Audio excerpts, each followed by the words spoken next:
वकील बयान चाहींदा जेके पंहिंजे बच्चन खे वॾे आलीशान मंसबनि ते ॾिसण चाहिनि था। अॼु उन्हनि सभिनी कोटड़ी वासियुनि खे हिन अलमदीना चौक ते गॾु करे इहो साबित कयो आहे त हिन शहर कोटड़ीअ में हिन जागशरे में या मंशियात रहंदी या मंशियात फरोश रहंदा या आज़ाद रहंदासीं। साथियों मंशियात तारीख़ ये अज कौन हलिया अज का 4 साल पहिरियां इन मंशियात में बेहतरीन कलमकार हुआ। असा कोटड़ी जा बाहिमत खोर सारा सहाबी हुआ जिनने शौकत मेवण का जिन साजन ताई असद मांगरे का फहद जावरिया ताई खोर सारा केतरन दोस्तन जमा ना रखा केतरन पार्टी जमा ना रखा सिंध जो सब गैरतमंद पार्टी जेकी हो इन मंशियात फरोशन ऐं मंशियात फरोशन जे सहूलत औरन जे खिलाफ सरापा एहतजाज हुयो। तमाम घणे वक्त खां पोइ कुछ नाम निहाल हराम को जिनके सिर्फ पंहिंजे पेट जिया सिर्फ पैसो ठाहिण जिया उन्हनि खे न कोटड़ी शहर सां मोहबत आहे न कोटड़ी जे बच्चनि सां हिननि मासूम ॿारनि सां मोहबत आहे। उन्हनि खे मोहबत आहे सिर्फ पैसो ठाहिण जे लाइ ऐं उन पैसो ठाहिण जे लाइ उन्हें पैसो उठाने जलाए अफ़सोस था चवणो थो पए त उहे नाम नियापी जेके साहबी जे नाले में भेड़िया आहिनि कलम जे नाले में काट बणिजी चुका आहिनि जेके तव्हां चई असांजे बचनि जा दुश्मन बणिजी चुका आहिनि जेके कोटड़ी शहर जा दुश्मन बणिजी चुका आहिनि। लालची बेताकीर तो लगे यो चिता तो दिया तो खुदारा पंहिंजे बचड़नि वारा आहियो तव्हांजो औलाद हूंदो जेकॾहिं तव्हां कोटड़ीअ जे मासूम बच्चनि खे आइस ते हरायो था ज़ेड एकीअ ते हरायो था शराब ते हरायो था जेकॾहिं ॿियनि मुल्की में फसायो था त पक सम्झो अॼु बोझो बचो पथो आहे सुभाणे तव्हांजा बच्चा सलामत कोन रहंदा। उन लाइ ग़ैरत कयो उन लाइ शर्म हया कयो। अरे मज़लूम माण्हू ही मारो माण्हू ही गैरती माण्हू सब सराप एहतजाज है तव्हांजे खिलाफ उन्हनि खे मंशियात जे खिलाफ है ही चर्च जे खिलाफ है ही आइस जे खिलाफ है इन हर उन बुराई जे खिलाफ है जेकी असांजे मुआशरे लाइ बदनमा दाग आहे। साथियों इन पिंडाल में बीठल इन एहतजाजी बाज़ार में बीठल ॿुधारा ॿुधायो त जेको पंहिंजो पाण खे मज़दूर जो वॾो सुपरस्टार था सम्झनि इन आम इशू ते मंशियात जे इशू ते तव्हांजे जीअण ऐं मरण जे इशू ते किथे बि को हरामखोर तव्हांखे नज़र अचे थो किथे बि तव्हां नज़र फेराए ॾिसो इहो हरामखोर जो टोलो तव्हांखे किथे बि नज़र कोन्हे थो।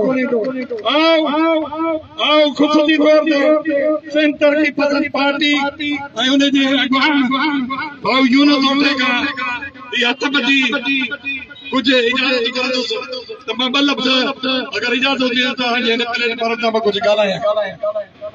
अॼु इहे मंशियात फरोश सिधो चवां थो त जेकॾहिं सहाबत जे नाले में इहे मंशियात फरोशनि जा सहूलतकार इन्हनि जी पोज़ीशन इहा आहे त हर इलाइक़े में मंत्रीअ ते पंहिंजा टट्टू विहारे छॾिया अथनि पंहिंजा पाठा विहारे छॾिया अथनि जेके राति करे ॾींहुं जेॾी महिल पेट भॻिजनि थो उहे कुते वांगुरु भांकंदा आहिनि। और ॿाहिरि जेकॾहिं एॾा मर्द माण्हू आहियो एॾा गैरती आहियो त पोइ अचो असां सां गॾु अचो त हिन मंशियात जे ख़िलाफ़ पंहिंजे समाज खे बचायो हिन शहर खे बचायो हिननि माण्हुनि खे बचायो। साथियो हालत इहा आहे तव्हां नालो वठी कोन ॾिसो मां इस्माइल बारीचो खे मां इस्माइल बारी जो के रूबरू क्या चक्कर चयो त पंहिंजे नंढड़े पुत्रे खे संभाली कुझु रही कोई दौड़ करे छॾी साथियों ये कुत्तो नंढो पुत्री इनजे पीउ जी भाषाई जेको अरे तोखे हिम्मत आहे त तूं दीदार बुगे जे खिलाफ ॻाल्हाए तूं सुलेमान भलाई जे खिलाफ ॻाल्हाए तूं यूनुस ओठ जे खिलाफ ॻाल्हाए तोखे इजाज़त आहे जेको फराई थो ॻाल्हाए असांखे सयो करे पर बेग़ैरत जेकॾहिं तो असांजी पार्टियूं अमर हुजो असांजी ग़ैरत जेकॾहिं तो पाकिस्तान पीपल्स पार्टी शहीद भुट्टो जे बदलबाज़ी पई बदज़बानी पई त काकड़े वांगुरु ज़बान कढी छॾा साथियों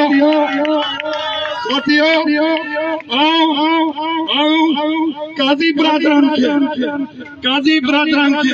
केटीएन इंतज़ामिया खे अपील थो कयां त पंहिंजे इन राज़न खे सहाफ़ी जे नाले ते मंशियात फ़रोशन जे टोले जे सरबराह खे जेकॾहिं कंट्रोल न कयो त शहर कोटड़ी केटीएन जे नुमाइंदे बाल लतीफ़ छोरे साहब हथ वजी इहो माफ़ी थो घुरां ऐं इहो चवां थो त मूंखे केटीएन लाइ इज़त आहे इन जे इदारे लाइ इज़त आहे पर जेकॾहिं को भोखड़ो को मंशियात फ़रोश जेकॾहिं हट खोले कारोबारी हट खोले जामशोर में ऑफिस केटीएन जे नाले में हलाईंदो ऐं असांजे इनकलाबी पार्टी जे खिलाफ़ गॾु कंदो ऐलान तो किया ताजी केटीएन जी ऑफिस के जामशोर में बाहर ॾिसण जेको बदमाश हाणे जेकॾहिं असांजे पार्टियुनि ते असांजे हिन अंगनि में जेकॾहिं हथ विझण जी कोशिशि कंदो यादि रखो हाणे उहे ॾींहं कोन रहिया आहिनि सोशल मीडिया जो दौर आहे हाणे हर माण्हू सहाफ़ी आहे हाणे हर माण्हू कलाकार आहे तव्हां जहिड़े धोकड़नि साहब जी असांखे का ज़रूरत कोन्हे साथियो कहर समाज हेॾियूं वॾियूं सियासी पार्टियूं आहिनि इन्हनि मुल्कनि खे सिंध में कमु कंदड़ इनकलाबी पार्टियुनि सां एतमाद घटी वियो हाणे सभु पार्टियूं उहे क़ौमी तहरीक हुजनि या सियासी समाजी धुरियूं हुजनि उहे सभु नाआहिल आहिनि अगरि को आयल आहे जेकॾहिं को मज़दूर जो सजन आहे त हीउ मोहतबर ख़ान हीउ बि ॿ ॿाहिरि टे ॿाहिरि पैदा थिया आहिनि यादि रखो पैसनि ते माण्हू वठी अचो मूंखे ख़बर आहे त मंशियात फ़रोशन वटि वॾो पैसो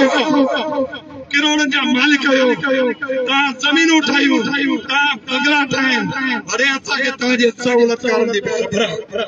असांखे तव्हांजे सहूलियतकारनि जी बि ख़बर आहे उन्हनि जे किरदारनि उनजे किरदारनि जी ख़बर आहे गुज़ारा असांखे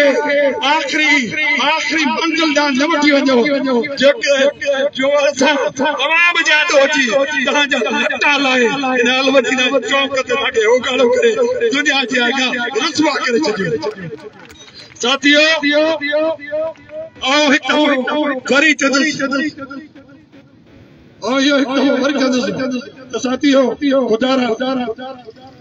जेकॾहिं यूनुस उठो मंशियात फ़रोशन तव्हांजे बचनि जो दुश्मन थी थो बीहे तव्हांखे पूरो हक़ आहे त हुनजे ख़िलाफ़ ऐलान कयो सुलेमान भलाई अगरि को ग़लति करे थो मंशियात फ़रोशन जो साथी आहे त तव्हांखे हक़ आहे त सुलेमान भलाई खे गिची खां वठी रोडनि ते हलियो जेकॾहिं उहो दीदार भुगियो आहे या के क़ौम परस्त तारीख़ जो माण्हू आहे ऐं मंशियात फ़रोशन जो साथी आहे जेको मंशियात फ़रोशन जो यार आहे जेको मंशियात फ़रोशन जो यार जेको मंशियात फ़रोशन जो यार जेको मंशियात फ़रोशन जो यार सदा हिते सबंगा बुख में पासे का जेही रात जी जुंबश आहे जा मूसी हले था जा जी मिठो न करे जिए शहीद इनकलाबी मतलब इनकलाबी यो मोहम्मद सुलेमान भलाई आओ ये गुजारिश कंदुस